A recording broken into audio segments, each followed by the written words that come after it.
நம்ம அழகோ அழகு சீரியல்ல அடுத்து என்ன நடக்க போகுதுன்னு பார்த்தீங்கன்னா, நம்ம தங்கராஜு ரேவதிய கூப்பிட்டுக்கிட்டு ராகவன் வீட்டுக்கு போறாரு. அங்க போயி அழகுமதி கிட்ட, "சுரேஷ் மேல நீ குடுத்திருக்க கம்ப்ளைண்ட்ட வாபஸ் வாங்கு" அப்படின்னு சொல்றாரு. ஆனா அழகுமதி அதுக்கு, "நான் கேஸ வாபஸ் வாங்குறதா யாருக்கும் வாக்கு கொடுக்கல.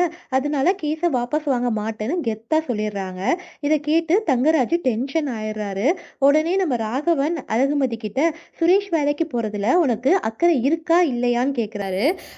அதுக்கு மதி, "உங்க பையன் பண்ண தப்புக்காக தான் நான் கம்ப்ளைண்ட் குடுத்தேன். அத அவர் தான் ஃபேஸ் பண்ணணும்" அப்படின்னு சொல்லிட்டு ரூம்குள்ள போயிடுறாங்க.